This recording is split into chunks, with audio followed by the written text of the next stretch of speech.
It's our second day of Atherton and we've driven down to Milanda. And it's not getting any warmer. I know, it feels like we've been complaining about the cold in every episode, but I've actually got 2 jumpers on today. Dan's got his jeans back on and he's mega thick.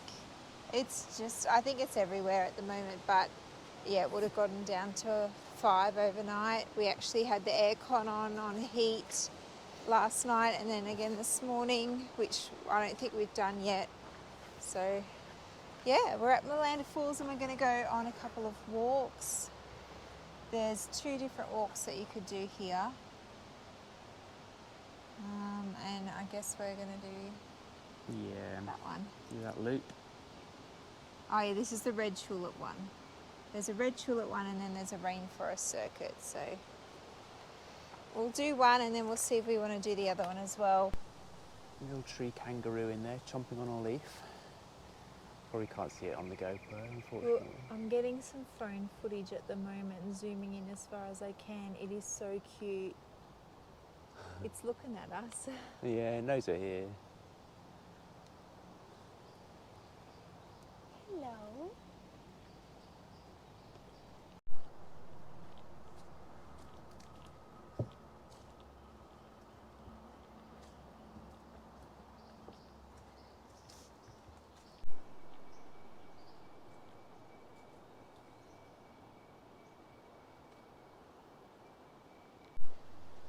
Oh yeah, the other one's up here. I see him. He's off. Yeah, he's gone. I think they are the tree kangaroos. Do you reckon? I think the tree kangaroos look more like possums. Oh, that one's gone now.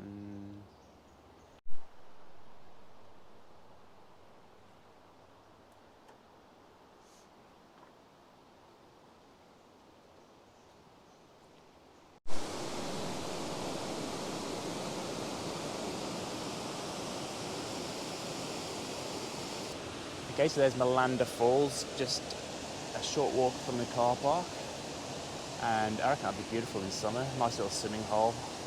They're doing a lot of construction at the moment, as you can see. It doesn't look like you can actually access the other side where there's another walk. So we just do the tulip oak walk on this side, which is quite nice. We saw some little creatures. We're going to find out what they actually were. Kangaroo mouse looking. I thought they were tree kangaroos because there's a lot of tree kangaroos in this area, but now we're thinking it probably isn't. Here's the tree kangaroo that we didn't see.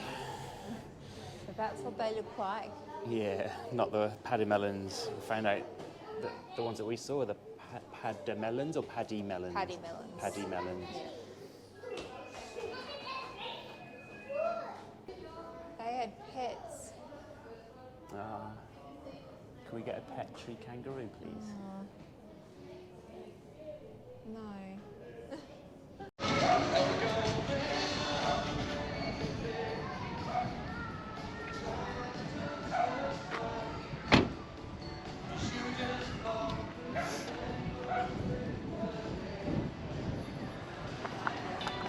So we just come for a little walk down Main Street in Milanda just to check it out. So we've come to Younger Borough now.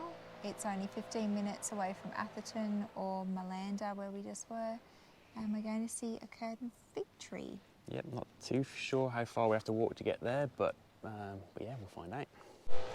So as you can hear in the background, we've got some beautiful nature sounds.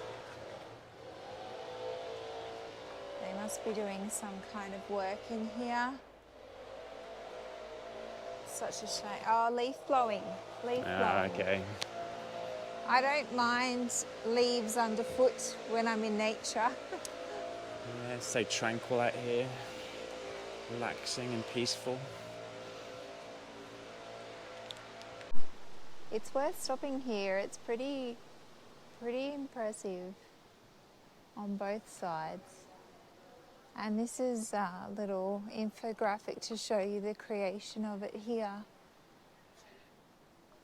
So a seed was deposited in the host tree's crown. It germinated and the first root descended to the soil. Enriched by the soil, the fig developed aerial roots which encircled and eventually strangled the host tree. The host tree then fell into a neighbouring tree, a stage unique to the development of the curtain fig tree. Vertical fig roots descended from the fig's trunk to form the curtain-like appearance, and eventually the host tree rotted away, leaving the free-standing fig tree.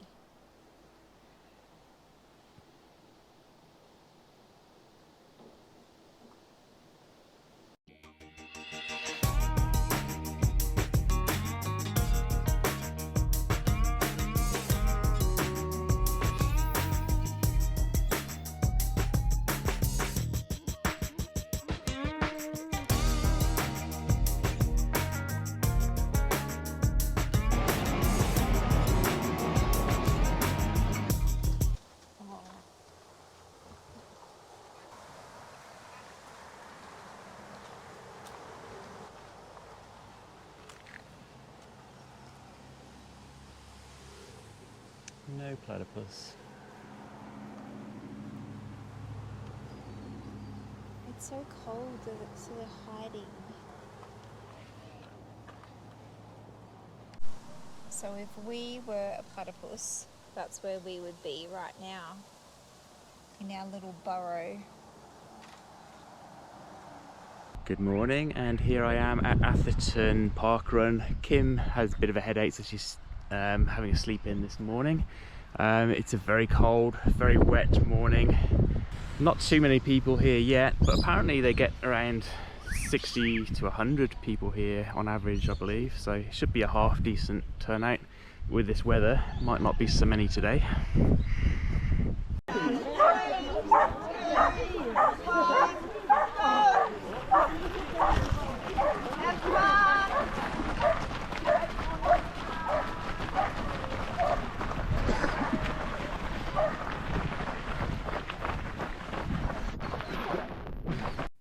Atherton Tablelands Park Run. It takes you out on the rail trail. So yeah, quite a nice run. It's out and back.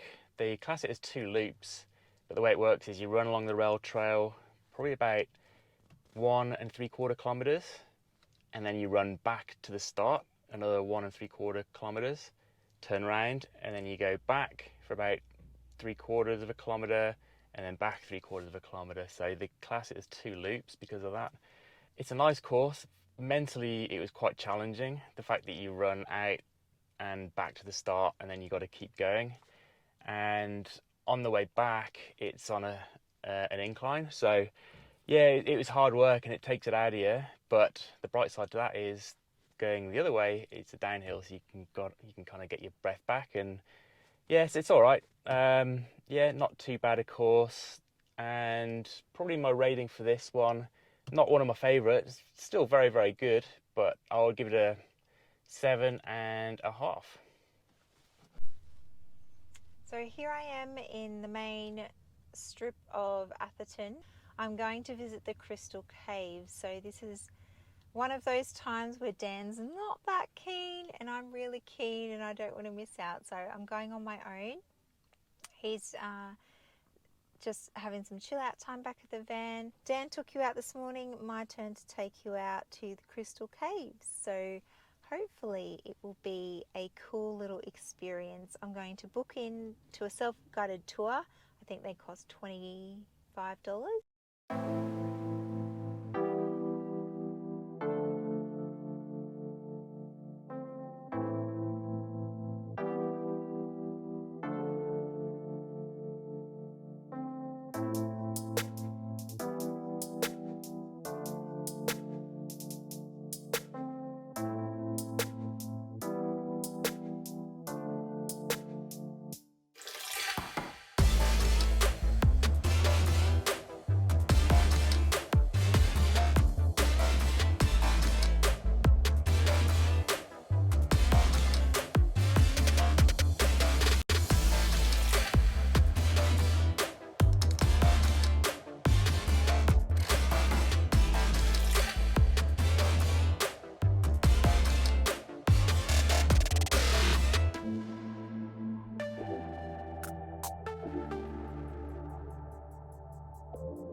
everywhere you look, there are beautiful crystals, even up in the ceilings, everywhere.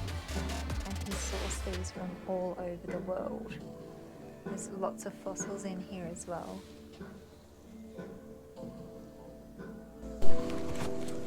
Here we have the big amethyst.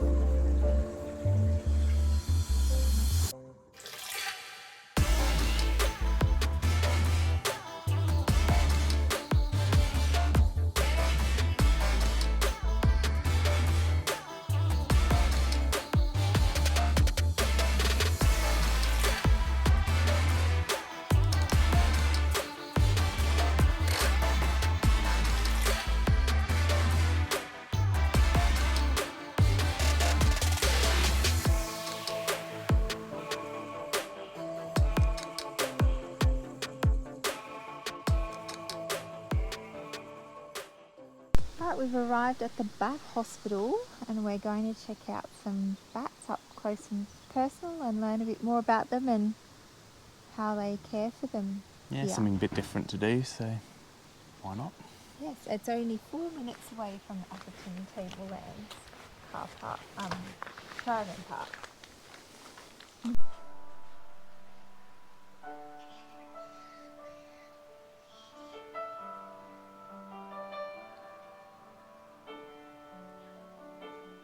So we started off by watching a little video with some information about the hospital and the rescues that they do, and it was interesting to find out what causes a lot of injuries to the bats in the area. Yeah, you wouldn't think a lot of the things happen that do, but a lot of the bats get caught up in barbed wire fences, and that's why they get rescued. And also from ticks as well, so they're the two main things that injure the bats and why they come into this place. Yeah, and it was just interesting that they used to always feed up in the tops of the trees, but they have started feeding on a weed that grows down below, and so that's what brings them into contact with the ticks, and they haven't developed the resistance that a lot of other wildlife have to the ticks, so they can find up to 50 bats a day with tick-related paralysis that they've got to rehabilitate. Or sometimes a mum might have died and it's got a little pup, so they rescue the pup as well. So yeah, really good work that they do here. Yeah, so in a minute we're going to get a chance to go in and see the bats for real. So the exciting part is yet to come. Leaf-nosed bats. So they've got those little piggy noses. If you come up close and have a look, you can see they've got these little leaves on their nose. And bats that have a nose leaf like this send their echolocation calls out their nose. And that's really efficient. But each different species of microbat has a different frequency at which they call. So she's calling it 60 kilohertz, which is way too high in frequency for us to hear. Our hearing goes between 10 and 20 kilohertz if you're young and have good hearing. So each different species has a different frequency and a different pattern to their call. So this little device can help you work out what species is living in your areas.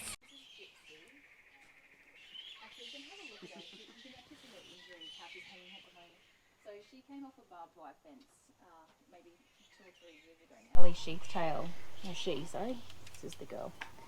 So you can have a look at her belly. She's got this beautiful white belly, so she's white on the front, and she's got this beautiful velvety black fur on the back. These are all young ones who came into care last year as orphans. I think we had quite a small season last year. We only had about 150 babies, and these are the smallest of those babies. Stay on the blue floor. You'll be safe from wee and poo. Feel free to come up to the front. I'll risk it and stand here. And I'll point out some bats for you. Oh. Yeah. And all this stuff on the ground, you know how we talked about bat spats up with a little tube-nosed fruit bat? So most of this is bat spat on the ground. So this is, they always eat the pears first because they're a treat. This is just really dry pear. So they've chewed up the pear, drunk all the juice, and then spitting out the fibre. And they do that because they need to stay as light as possible to be able to fly for the genetic diversity of our trees in our forest. So we really need healthy bat populations to have healthy forests in Australia. So we're just leaving the Bat Hospital now, and we really enjoyed that, didn't we? Yeah, really good. So the flying foxes were very pooey. Pooey wee. Well, it takes them apparently 20 minutes. Their digestive system works within 20 minutes. So they eat, 20 minutes later it all comes back out. So I would not want to be in there cleaning up the mess after them. Oh, it's just splattering out. But they're still cute. They have their babies between October to December, I think. Yeah, and that's the same time as tick season, which is why they find, as Dan mentioned before, lots of the babies. They have a whole building dedicated to the orphanage, so between October and December they should have a whole bunch of volunteers come in and just raise them 24/7. Yeah, and every day they just go out to where the colony is at Tolga and just search for paralysed bats on the ground and rescue as many of them as they can. So yeah, a very dedicated group of volunteers there that work really, really hard. And yeah, it was just really interesting, and I've got a newfound appreciation for bats. Yeah, I certainly do. Can we watch Batman tonight? Not that kind of bat. Well, anyway, that was so cute. It was super cute. Very cute, yeah. Yeah, so it's $20 for the tour. You watch a video, you get a tour of the microbats and the flying foxes, and lots of information. She was very thorough. And yeah, totally worth it if you're in Atherton. It's 5 minutes out of the main stretch, so go and visit the Tolga Bat Hospital.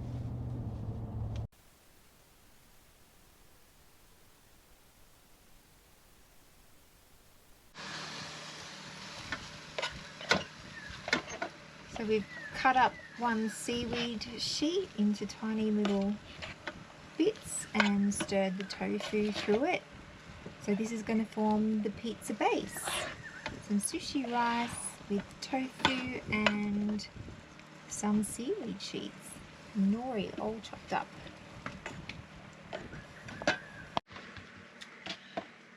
So Dan's just creating the pizza shape.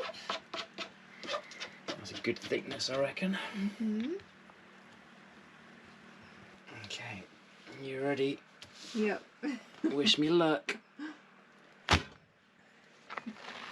Chicken pizzas. Ta-da. Ooh.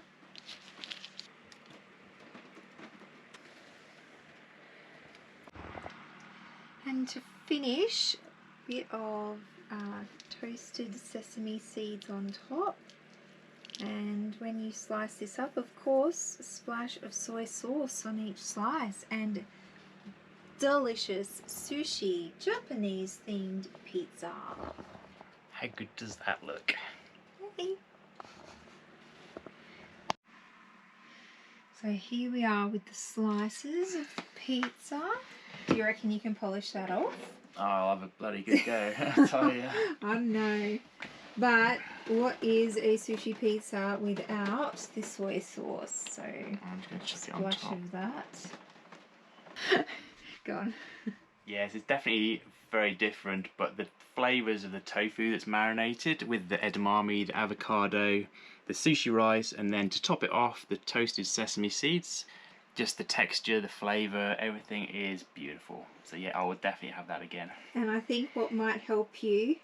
Yeah, it falls apart. Yeah, that's why sushi is usually made in nice little, easy, hold rolls. Yeah, but I'll make it work. Okay, so I'm back out now at the start of the park run, where the rail trail is. A bit further on is where all the mountain bike tracks start, so I'm going to go and have a look and see if I can find a decent one.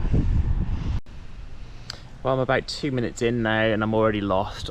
So to start off with, I was up here and then I've come down here on the rail trail. I thought the mountain bike park was all around this area here, but apparently I should have gone up this road here 1.1 kilometers up to the park. So I'm going to take this trail, so I'm here, I'm going to take this one, which is just 1 kilometer, and then it's another 1.1 kilometers to get to the actual mountain bike tracks.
Okay, now I'm at the base of the mountain bike trails. So I did that short little link trail which led onto a bit of a road for 1 kilometer, and then that takes you here to the Afton Forest mountain bike park. So that's the map of the area. There are some easy and some intermediate tracks. It does recommend taking a snap of this map before riding. I am definitely doing that with my sense of direction. I am going to get hopelessly lost, so my plan is I'm going to try and stick to the easy trails, probably try and do number 1, 2, 3, 4, but depending on how lost I get it will determine which ones I actually do. So yeah, I've just had my oat cookie, I'm fueled up and ready to go.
I ended up doing tracks 1, 2 and 3. I didn't get around to doing 4. I thought 3 was enough for me, so yeah, pretty much went from there around 1, did a loop around 2 and on to 3. So it's very well signposted, so even for me I managed to not get lost, which is pretty awesome. But these tracks are amazing. Like, I thought if you want to see the ones in Townsville, watch our Townsville episode, I'll show you some of the tracks out there. But these ones in Atherton are even better. So yeah, I definitely could have spent a lot longer out here, and had the weather been better previously this week I would have got out and done a lot more of the tracks. But I'll be back here another day no doubt in the future, and I'll definitely start trying some of the other ones. But yeah, really good fun.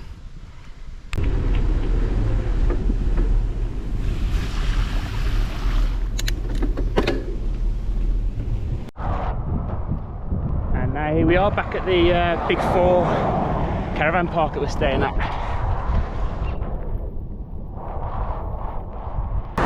So all up, including riding to the bottom of where the trails start and all that kind of thing from the caravan park, it is 15 kilometers. So roughly the trails that I did were about 10, and then 2.5 there, 2.5 back. So yeah, not bad. And at this caravan park, it's pretty awesome. They've got a mountain bike wash bay.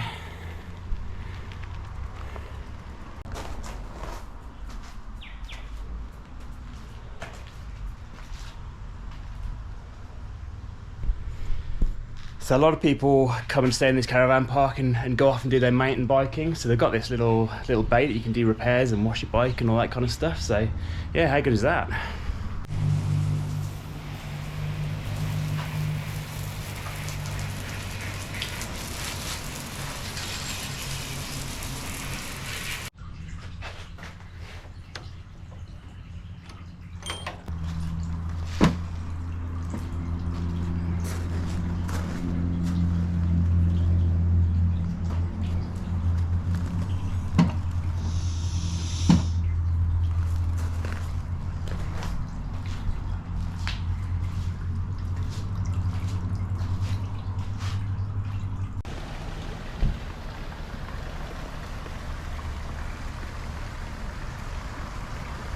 Bad way to finish my mountain bike ride. There's a quick swim in the pool. It's actually a heated pool as well, so very nice.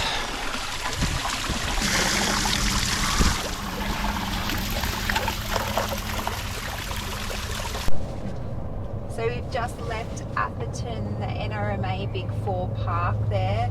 It was a really great park. We were very impressed with it, weren't we? Yeah, it's definitely one of the better parks we've stayed at, especially for anyone who's keen on mountain biking. It's very close to the mountain bike park.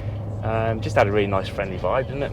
Yeah, it did. Like from the moment you walked into the office, they were really over friendly and willing to help you with anything you wanted to see and do in the area, which was a nice change to most of the parks. And you know, we don't go on about many parks, so when we do, it's because they're that next level up. So 5 minutes out of the main drag of Atherton, so great location, really recommend that one. We had a lovely spot right down at the back of the park, just backing onto the bushland, so it was really peaceful. You did not feel like you were in a caravan park, but you had all the facilities of one. And now we are off to Cairns, and we didn't really plan this one. We should have booked it way in advance, but we didn't, and we didn't realise there's how many caravan parks in Cairns? Must be 8, I reckon, Yeah, as a guess. All booked out apart from one, so we were lucky to get anywhere. We left it until about a week or 2 before. 3 weeks. 3 weeks even, and We they're all tried booked to out. book in 3 weeks ago for Cairns, and we were so lucky to get one park that had a 7-night stay. We even tried to do a 3-night or a 4-night or a 2-night in the other parks, and just they had nothing for pretty much the whole month of August as well. So even after we were staying, so wow, Palm Cove completely booked out, Port Douglas completely booked out. So our plans for this next leg have changed a little bit, but we're going to make the most of it. We're lucky we got into Cairns, so we're going to do a day trip to Kuranda, Palm Cove, head up to Mossman and Daintree, and it's going to be exciting this next leg, and hopefully a little bit warmer. Thank you so much for watching this episode. We really appreciate it. Yeah, thanks for watching, and if you'd subscribe, that'd be awesome, and we'll see you next time. See you then. Bye. Definitely one of the most challenging parks we've done.